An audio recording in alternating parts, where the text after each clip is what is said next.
This footage captured something truly disturbing. It is a video of Hakan Asal, age 40, leading his 7-month pregnant wife to the edge of a cliff. He told her he just wanted to snap a photo with her. However, when Hakan returned without his wife, alarm bells went off. Hakan says that she had accidentally slipped and fallen, but the circumstances around the case are very suspicious. Firstly, she was extremely afraid of heights, so it seems out of character for her to want to have gone to the edge of the cliff. Secondly, the pair had spent over 3 hours at the top. Why had they needed to spend so long? A jury suspected that it could have been because Hakan didn't want any witnesses when he pushed her.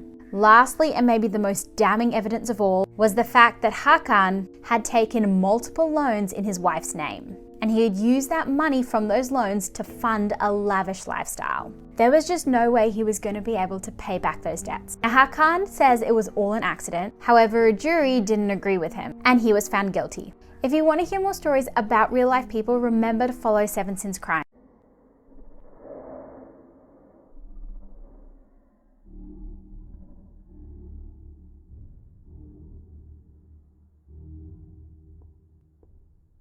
Man, Alexi Treviso might really want to consider showing her face at the NMSU campus. There's this group chat with like hundreds of students. It's the class of 2025 NMSU. Anyway, they have been posting all kinds of stuff like this. Somebody took a screenshot off of this Instagram and said, nah, she coming here? And then this person said, fucking disgusting on NMSU's behalf. She may have the right to an education, but we have freedom of speech. This one says, am I crazy for being super uncomfortable with Alexi Treviso coming to NMSU? And this one,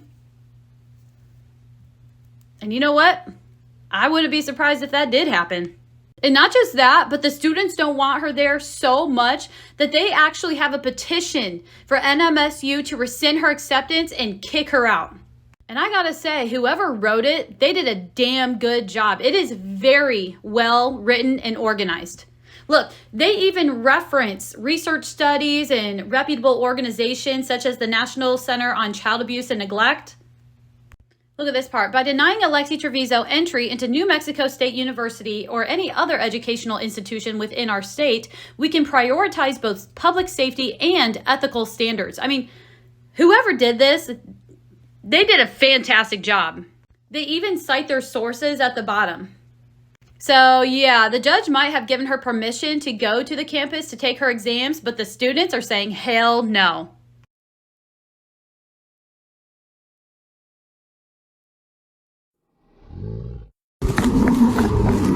Breaking news, Pete Davidson just shocked 18 million people with one message.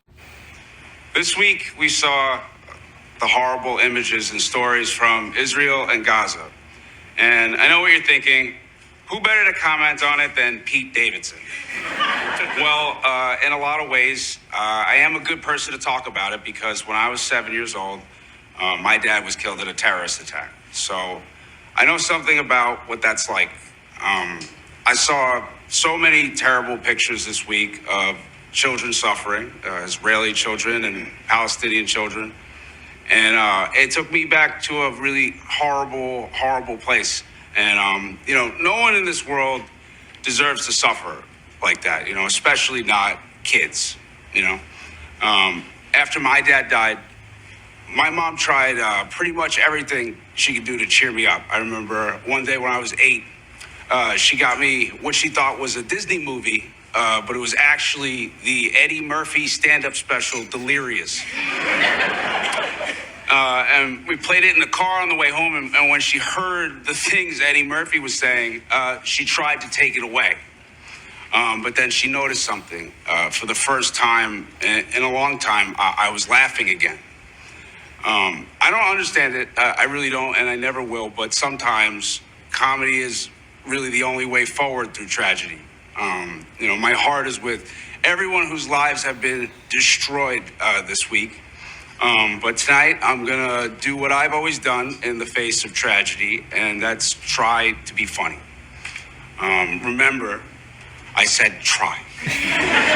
And live from New York, it's Saturday night. In today's world, so many things are divisive. Republican, Democrat, Israel, Gaza, Hawaiian pizza, pepperoni. We need to remember the good that keeps us together.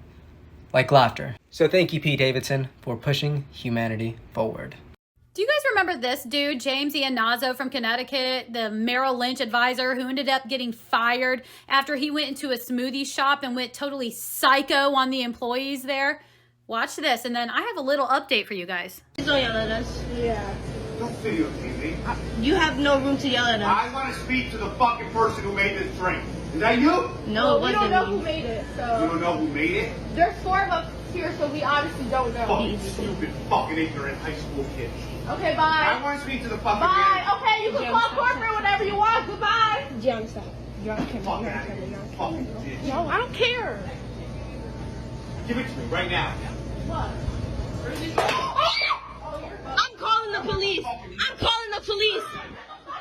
Fuck you, fucking bitch. I want the fucking telephone number right now. Gianna, I want the telephone number. Shut the fuck You up. shut up. Get out. You can Fucking call corporate stupid whenever you fucking want. idiot. You're Bye. a fucking idiot. Okay, good for you. Bye. I want the fucking Bye. number.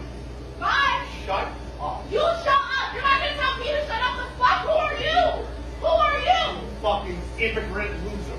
What? Fuck you. Get the fuck out! Get the fuck out! Get the fuck out! You're going to jail! You're going to jail, you racist piece of shit! Okay, so I always wondered what happened to this dude after the fact, because a lot of people were actually feeling bad for him and sympathizing with him, because that day the smoothie apparently had some peanut in it, and he ordered it for his son who has a peanut allergy, and apparently he had a really bad allergic reaction, and they had to give him some EpiPens and take him to the hospital, and that's why he was so mad. And I was like, oh no, his behavior was completely out of line. But we knew he got fired from Merrill Lynch as a financial advisor. We knew that he got hired with some other company, but I'm like, I just wonder what's going on with him now. And I came across this. Look, he got accused of financial fraud. The 11-page complaint submitted in June, 2 litigators with the Department of Enforcement for FINRA accused him of purposely structuring cash deposits and withdrawals in his personal banking and in his former job at Merrill Lynch to avoid filing currency transaction reports on transactions over $10,000 as required by law. The complaint contends the Fairfield resident structured 71 deposits and withdrawals totaling $568,440 in 2 personal bank accounts and 297 ATM deposits and withdrawals totaling $277,450 in the Merrill Lynch account to remain under $10,000 per day, so he didn't have to report the transactions. And here's just some more on that. The transactions allegedly totaled close to $846,000. So if you were feeling bad for this guy, don't, because he's a crook. Oh, and FINRA is suing the hell out of him.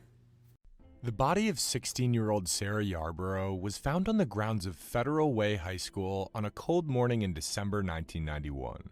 She had gone to school that morning thinking she was late for a drill team practice. Investigators found that she had been strangled to death. They were able to collect a full male DNA profile from clothes found near her body, but at that time, DNA testing was still relatively new. 28 years later, investigators used forensic genetic genealogy to identify a possible suspect, Patrick Nicholas. They brought him in for questioning. Why do you think you're here? I have no clue. When detectives asked him specifically about Sarah's murder, he gave an alarming response. What we're investigating is the death of a young girl. Her name is Sarah Yarborough. Murder. Interestingly, he asked what year this was, and that really sent up a flag. Why? Why would you ask that? He's being told this is a murder case. We're wondering at this point, are there other victims? This is it. I'm not going to say anything. I'm going to look now. After 1.5 hours, Nicholas asked for an attorney and stopped talking, but his criminal record would speak volumes. I am the one that got away. On a quiet morning in June 1983, 8 years before Sarah Yarborough's murder, 21-year-old Ann Croney was sitting by her car along the Columbia River in Richland, Washington, when a man approached her. He seemed normal.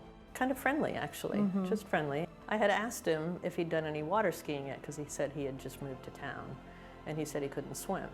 And he said, "My name is Pat Nicholas." After a few minutes of small talk, she became uncomfortable.